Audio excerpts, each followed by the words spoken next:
Tara guys, magkain po tayo guys. Mag-dinner tayo guys. Yan, ito ng aking isda na ano guys, adobo sa gata guys. Mainit-init ang ating kanin. Kain po.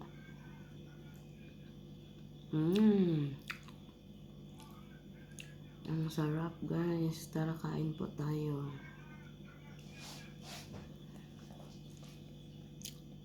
Luto tayo ng isda guys. Dito ako sa garden guys. Sa aming garden guys. Add natin ang ating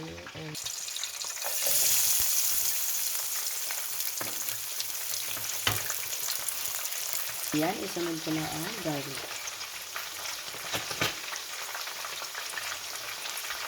Garlic. Isunod natin ang garlic.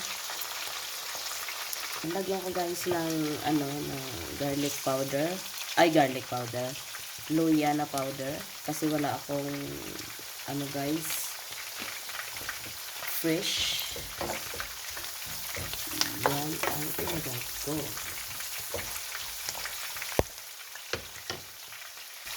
Ilagay na natin ang isda.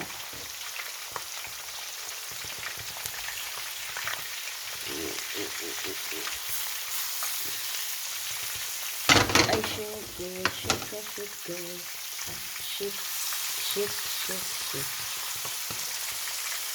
Lagyan ko ng black pepper.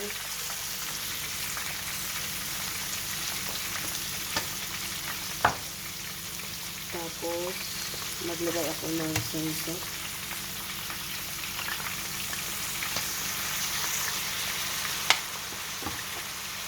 Maglagay ako ng vinegar.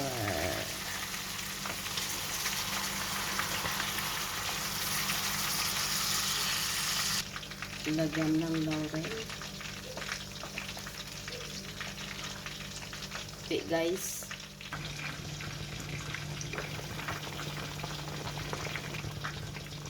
Takpan natin ulit guys.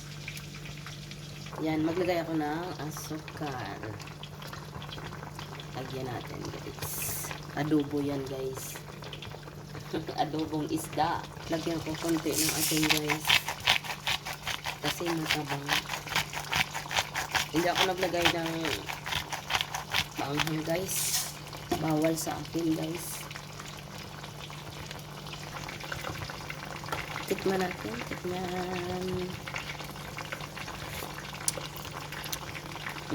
Sarap. Yan guys, para masarap guys, lagyan natin ng coconut. Coconut guys, coconut. Nag-ano kasi ang coconut ko guys na natawag yun. Nag-ano siya? Nagtunog. Kasi sa ref. Yan ang masarap. Pagkatapos lagyan natin ng sili. Ang ating adobong isda na may gata. Ito ay severin guys. Severin ang ginagamit ko. Parang daw tilapia ito guys. Tikman ulit. Ang bango. Sarap.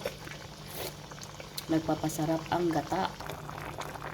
Yan ang ating adobong isda nga may gata guys. Ang sarap. Super sarap guys.